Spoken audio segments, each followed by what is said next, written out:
Assalomu alaykum hurmatli do'stlar. Bugun sizlar bilan WordPress darsliklari, ya'ni bugungi 4-darsligimizni ko'rib chiqamiz. Ushbu darslikda biz nimalar o'rganamiz?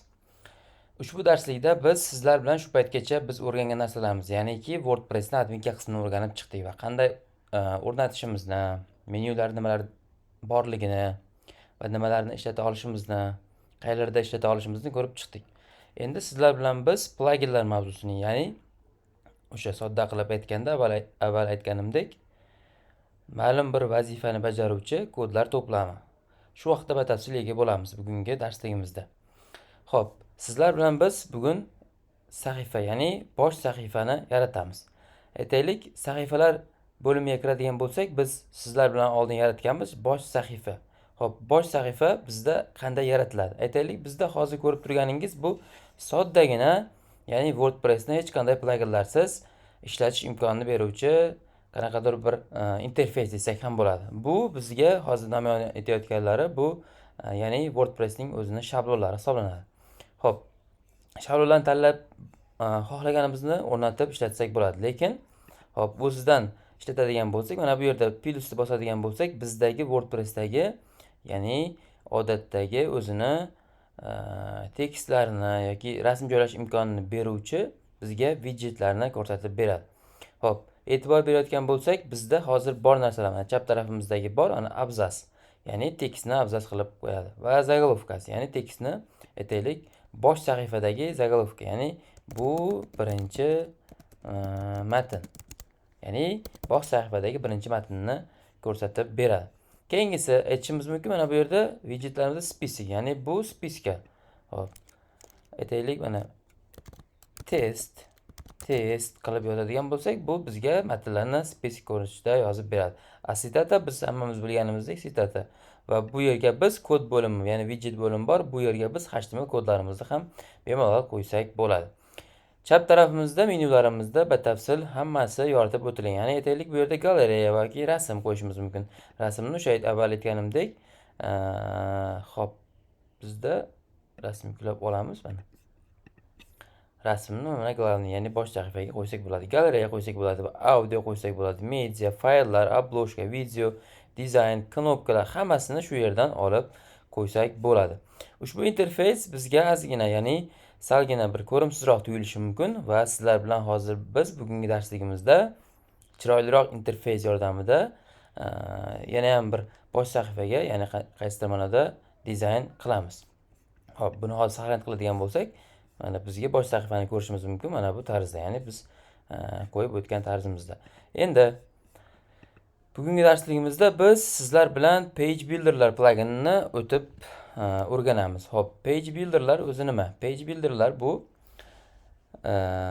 ya'ni interfeys qismini kodlarsiz chiroyli dizaynda qilib berish imkonini yaratib beruvchi plugin. Hop, Page Builder'lar hozirgi kunda ko'plab uchrab turadi. Bizga eng keraklisi va eng ommaboplarini sizlar bilan ko'rib chiqamiz. Hop, birinchi navbatda biz Elementor Page Builder'ni ko'rishimiz mumkin.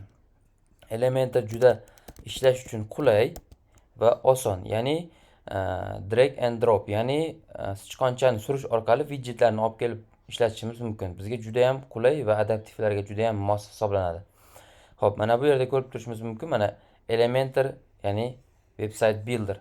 Hop, plugin tortayotganimizda nimaga biz ahamiyat berishimiz kerak? Birinchi navbatda biz pluginlar o'rnatayotganimizda ko'rishimiz kerak, ya'ni bu yerda 10 million martadan ko'proq ustanovka qilingan.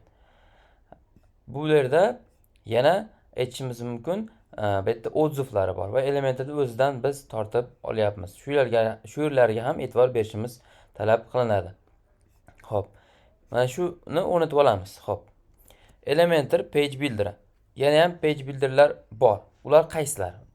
Bundan keyin turadigan Beaver Builder bor. Bu Beaver Builder nima? Bu Elementor bilan birga, ya'ni Elementor bilan bir xil ravishda ishlaydi. Hop, afzalliklari Elementor unga qaraganda osonroq, unga qaraganda tezroq va adaptivasi juda ham yaxshi bo'lganligi uchun men odatda Elementorni ishlataman. Va undan keyin WP Bakery, ya'ni oldin Composer, Visual Composer bo'lgan, hozirda WP Bakery deb tanilgan. U ham juda yaxshi pluginlardan biri. Undan keyingisi, ya'ni DB Builder bor. U ham WP Bakery'ga o'xshab ishlaydi. Hozirda shu eng mashhurlardan biri mana shular aytib o'tganlarim. Va yana bor, Busy bor. Endi men odatda Elementorni ko'proq ishlataman. Elementor juda ham qulay va juda ham oson. Ya'ni kod bilmaganlar uchun ham bemalol o'zlarining saytini yoki bo'lmasam klientlar uchun saytlarni bemalol yaratishlari mumkin. E'tibor beradigan bo'lsak, chap tarafimizda Elementor ya'ni menyusi qo'shildi. Ya'ni pluginni yuklaganimizdan so'ng. Xo'p, bizda endi buni ko'rib chiqamiz, ya'ni bosh sahifani yaratish hisobidan. Mana bu qanday bo'ladi? Mana bosh sahifani bosganimizda, ya'ni e'tibor beradigan bo'lsak, Redaktировать в Elementor degan knopkamiz qo'shildi. Ustiga bir marta bosadigan bo'lsak, bizga ya'ni redaktor, ya'ni hozir bo'layotganimdek page builderga, ya'ni Elementorni o'ziga o'tib ketadi. Ya'niki biz bosh sahifani Elementor yordamida yarata olamiz. Sizlar bilan shuni ko'rib chiqamiz.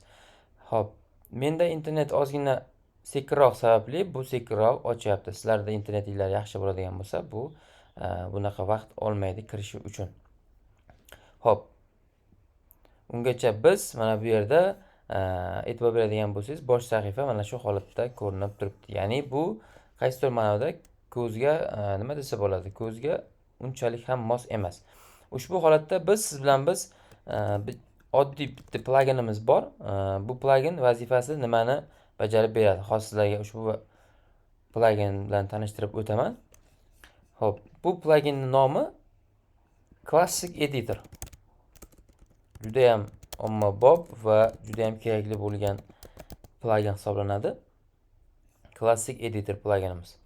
Bu nima vazifani bajarib beradi? 10 milliondan ortiq ustanovka bo'lgan WordPress'da o'zini bu plugin hisoblanadi. Buni ustanovka qilib olamiz. Buni vazifasi nimada? E'tibor berib qarasangiz, bu yerda sahifani yangilayotganimizda, ya'ni sahifa yaratayotganimizda ushbu ko'rinishda interfeys chiqib turibdi. Ushbu interfeysni yangilash, ya'ni qulayroq va chiroyliroq ravishda ko'rsatib beruvchi plugin hisoblanadi. Ya'ni buni hozir sizlar bilan ko'rib chiqamiz. Mana e'tibor bersangiz, bosh sahifaga, ya'ni izmenit bosadigan bo'lsak, mana bu yerda bu bilan anchagina farqi bor. Ya'ni bu bizga Classic Editorni yordamida mana shunday chiroyli va qulay interfeysga yetib keldi mana. Oldingisi va hozirgisi. Shuning uchun tavsiya qilgan bo'lar edim. Albatta ish boshlashdan oldin Classic Editor pluginni o'rnatib olishni. Bu yana ham qulay, yana ham soddaroq usulda bo'ladi. Xo'p, ushbu joyda endi bizda Redaktировать Elementor mana chiqdi. Endi ushbu sahifani biz Redaktировать Elementor knopkasini bosgan holatda, ya'ni bosh sahifani tahrirlashimiz mumkin. Ya'ni mana bu yerda ko'radigan bo'lsak, mana bu, ya'ni bu o'sha Elementorning kirish qismi va buni ikkisi bosgan holatda. Ya'ni bu yerda aytayaptiki, logo qo'shgan, global fontlarni va rasmlarni belgilab qo'ysang bo'ladi, ranglarni belgilab qo'ysang bo'ladi, 3 ta sahifani qilsang bo'ladi, header o'rnatsang bo'ladi degan o'zining pomalchani, ya'ni odatdagi tushuntirishlarini ko'rsatib o'tyapti. Xo'p, Elementor bilan tanishib chiqamiz. Chap tarafga kiradigan bo'lsak, bu yerda plus, ya'ni добавить element bo'limi bor. Buni qo'shadigan bo'lsak, bizga elementlarimizni ko'rsatib beradi. Xo'p, Elementorda nimalar bor? Konteyner, buni bilamiz hammamiz. Bu konteyner bu, ya'ni hamma funksiyalarimizni o'rab turuvchi bir blok desak ham bo'ladi, box desak ham bo'ladi. Va setka bor. Setka endi bo'lingan holatda, ya'ni buni ham qo'yib, o'zimizga kerakli holatda 3 ta bo'lsa, buni o'zimiz 4 ta qilishimiz mumkin yoki riyad va mana buni 3 ta yoki 4 ta qilishimiz mumkin, qatorni, balandligini mana shunday qilib, mana bittalik qilsak, bittalik bo'ladi. Xuddi shunday qilib setka yordamida ishlatishimiz mumkin. Xo'p, bazaviy elementlarni ko'radigan bo'lsak, bu yerda bazaviy elementlar, xo'p, matnni, ya'ni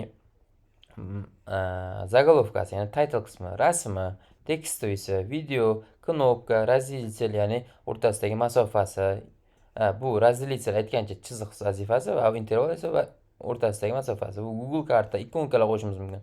Pro versiyasi bor, Elementorning Pro versiyasi pulli hisoblanadi. Pro versiyasini ishlatmagan holatda ham biz o'zimizga kerakli bo'lgan funksiyalarni va ma'lumotlarni olishimiz mumkin. E'tibor beradigan bo'lsak, juda ham ko'p funksiyasi bor. Endi biz o'zimiz uchun keraklarni ishlatib ko'rib olamiz. Aytaylik, mana bu yerda chap tarafda qaraydigan bo'lsak, konteyner bo'limidan ya'ni bir o'zimiz uchun bitta konteyner qo'shishimiz mumkin.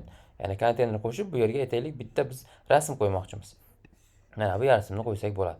Endi e'tibor beradigan bo'lsangiz, har bitta rasmni mana ustiga qo'yilgandan keyin va konteyner ichida bo'lganligi uchun ustiga bir marta bossak, bizda mana shu rasmni qo'yish oynasi ochiladi. Mana qo'yganimizdan so'ng va pastda biz rasmlarni razmerlarni tanlashimiz mumkin. Ya'ni kichkina rasm 150 ga 150 yoki bo'lmasam full to'ldirishimiz mumkin. Yoki bo'lmasam qaysidir ma'noda произвольный, ya'ni o'zimiz razmer berishimiz mumkin. Bizga hozir eng katta, ya'ni large qilsak ham bo'ladi va 2048 ga 2048 ham qilsak bo'ladi. Rasmning yuklab olish holatiga qarab turib bu o'zi to'g'rilab beradi. Xo'p, подписаться bor yoki yo'q, buni ham qo'ysak bo'ladi. Ссылка, ya'ni rasm ustiga bosganimizda boshqa sahifaga o'tishni bu yerdan qilsak bo'ladi. Xo'p, bundan stilimizga keladigan bo'lsak, rasmni kattaroq qilib, kichikroq qilishimiz mumkin. Mana juda ham qulay ravishda bo'ladi. Bu rasmni o'ngroqda, chaproqda mana kichikroq qilib ko'rsak bo'ladi. O'ngda qilish, chapda qilish, o'rtada shuni ham qo'ysak bo'ladi. Razmerlarni biz bersak bo'ladi va bu yerda granitsasini aytaylik, chetki granitsasini to'g'rilab qo'ysak, 5 ta bo'lsin va rasmi aytaylik rangi qora bo'lsin desak, mana o'z-o'zidan bizga borderni qo'yib beradi. Pastdagi esa border radius, ya'ni chetini avalni qiladigan radiusimiz. Buni osongina o'zimiz tahrirlasak bo'ladi. Endi bu yerga keladigan bo'lsak, paddinglar va marginlar, ya'ni margin tashqaridan, padding esa ichkaridan bemalol buni bersak bo'ladi. Xo'p. Endi e'tibor beradigan bo'lsak, bizga keyingisi zagolovka, ya'ni mana bu yerda matn. Matnni ham o'z-o'zidan mana bu yerdan qulayligi elementida shundaki, stil bo'limi va sodержание bo'limi mavjud. Ya'ni bu qaysi tegning ichida bo'lsin? H1 tegning ichida bo'lsin desak, mana o'zi H1 tegini yuklab oladi va o'rtada bo'lsin desak, o'rtada bo'ladi. Chetda bo'lsin, chetda bo'ladi. Xo'p, buni endi bu yerdan fontlarni ham o'zimiz uchun o'zgartirib olsak ham bo'ladi. Mana bu yerdan e'tibor beradigan bo'lsak, mana bemalol o'zimiz uchun o'zgartirib olsak bo'ladi. Endi aytaylik biz video qo'ymoqchimiz. Videoni ham ushbu yerda mana video bo'lim bor. Video bo'limidan mana bu yerda olib turib, ya'ni YouTube'dan bemalol o'zimiz xohlagan videoni qo'yib qo'ysak bo'ladi. Video bo'limiga kirib YouTube'dan aytaylik silkani olgan holatimizda bu yerga qo'yamiz va bu yerda ya'ni konstani bemalol klipini ko'rsak bo'ladi. Bu yerda ham YouTube'dan, Vimeo'dan yoki Dailymotion'dan yoki VideoPress yoki bo'lmasam o'zimizning serverimizga videoni загрузка qilgan holatda, yuklagan holatda qo'yishimiz mumkin. Va buni boshlanishini belgilab qo'yishimiz mumkin. Aytaylik 14 sekunddan keyin boshlanadi desak, 14 sekunddan keyin video boshlanadi.